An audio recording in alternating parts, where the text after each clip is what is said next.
This woman doesn't know what she just ate, but she says it was unusual and delicious. Thus began a news piece by Canadian broadcaster CBC back in January of 1990. They were covering the opening of the first McDonald's in Moscow at Pushkin Square. At the time, they interviewed some of the people who were at opening day at McDonald's #1 in Russia.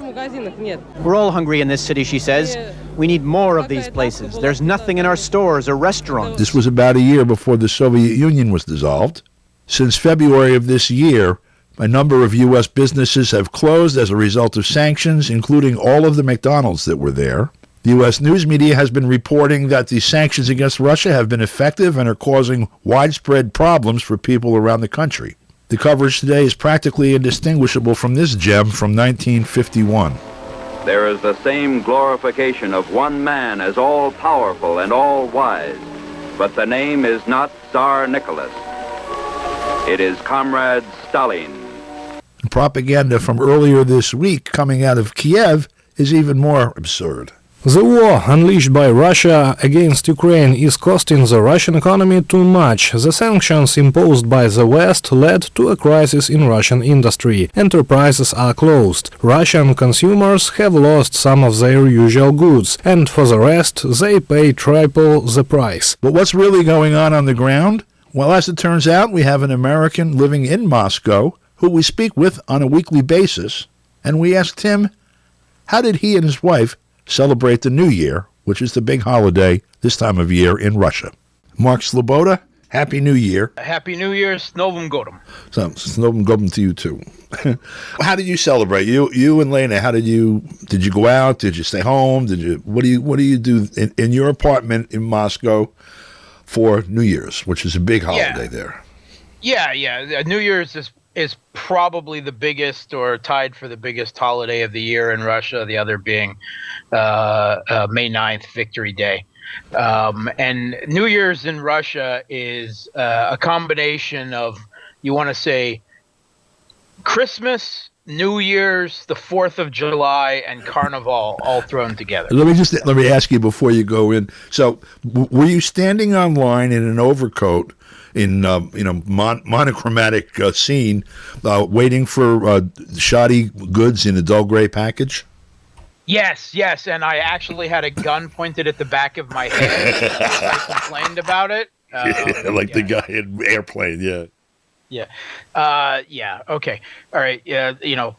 Let's forget the propaganda. All right. So, we had we're close to 50. So we have a quiet evening. We appreciate a quiet evening at home alone. We make I would say a fairly traditional New Year's table, maybe a little small just for two people, but traditional. First of all, I mean, obviously you need a bottle of champagne and some wine, and we kind of skip the vodka at our stage, and a necessity for just out of tradition for every New Year's table is tangerines, mandarins. It's just a requirement. Now, you're saying tradition, by the way, just so people know. You're from Pennsylvania originally, and your wife is from Crimea. Yes? Yes, I'm from Pennsylvania originally, from a Mutt Slavic, Russian, Slovak family, and my wife is, from Crimea, Russia. But we celebrate more a traditional Russian New Year's. We have a traditional Russian salad. Think like a potato salad, not like a leaf lettuce salad. Russians love salads. They cut up stuff and fill it with mayonnaise to an nth degree. We usually go really light on the mayonnaise and mix in some fresh sour cream and the like instead. Just a little bit of mayonnaise for the taste. Olivier is the big Russian holiday salad. Russians love it. They have it all year long. We only have it once a year, but we like it for the holidays. And it is, small, everything's small, cubed together with mayonnaise and sour cream. It's potatoes, carrots, pickles. We also add, we go light on the pickles and have some fresh cucumbers instead for the crunch. Plus hard-boiled eggs, plus some type of meat. Sometimes they use a simple bologna sausage. We use like a smoked delicatessen beef, and it adds a nice taste instead. So we also have a crab salad, which is crab meat plus corn and dill and cucumbers again. With some mayonnaise, and I add a butt ton of paprika because I like paprika with it. And then we have some big cocktail shrimp. I make my own cocktail sauce. We have some fresh shrimp, cheese platters, a fruit platter. We also have julienne tartlets. Yeah. And that is roast turkey cut small and cubed, smoked bacon, also chopped up fine, with champignon mushrooms cubed. And then that is mixed together with a sour cream sauce with lots of garlic and pepper and other spices. And that, is kind of like the filling. And then you put it in like savory tart cups, kind of like cupcake sized, but it's not sweet. That you eat, like for finger food, and then you stick that in the oven with some cheese. We use some Gouda and some Parmesan and some fried onions on top, and that provides a nice kind of finger food festive thing. And then we have some desserts. We had some cupcakes, some. Again, finger food idea with some red velvet cupcakes, some carrot cake cupcakes, some salted caramel cupcakes with some nice icing, and some cheese plate, some fruit plate, some other little things for two people. We eat it for 3 days. Yeah, right. Afterwards. So that's pretty traditional. Russians usually have maybe a little bit bigger table and with larger family and everything. But when you're pushing 50 already, you just want a quiet evening without other annoying right. So that's a very traditional New Year's. And I know there's kind of a myth that the Western sanction wars has hurt Russia, and I can speak. We live in a working class neighborhood because it's right on the edge of a forest preserve, which we want for our dogs. Right. And no one is hurting for anything here. Sorry, U.S. sanctions aren't working. The ruble is stronger than it was before the conflict started.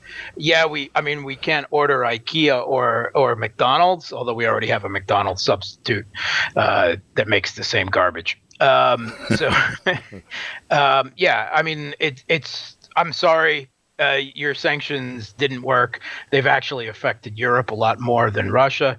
And it's, I think the Russian economic self-sufficiency, the autarky they call it, is surprised even the Russian government to a large extent and the finance ministry.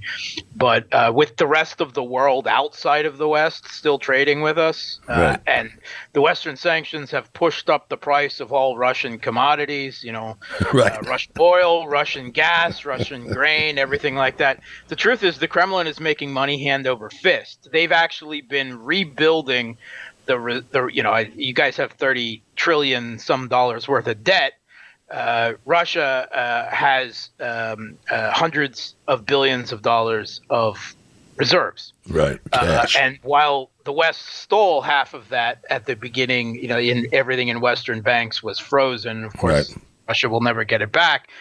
Since then, the other half of it has been added to while Russia is, engaged in the conflict. In Ukraine against NATO, and they're saving money all the time. And the Russian reserves are nearly back up to what they are.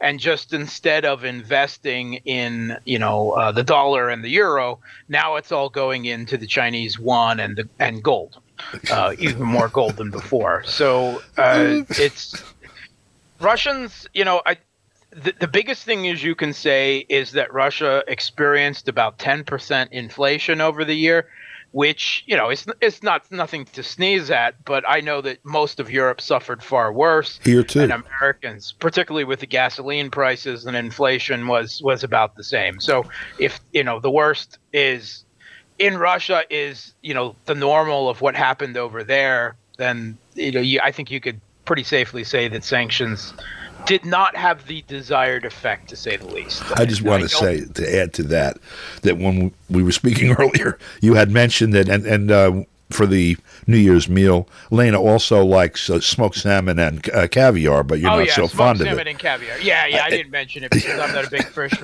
but we have to have some caviar and some smoked salmon too. That's also pretty traditional.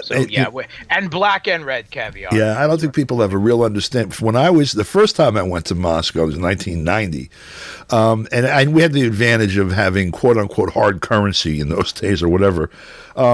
My favorite meal and a very extremely affordable meal was a loaf of homemade bread, a slab of homemade hand-churned butter, and a pile of caviar with a bottle of vodka.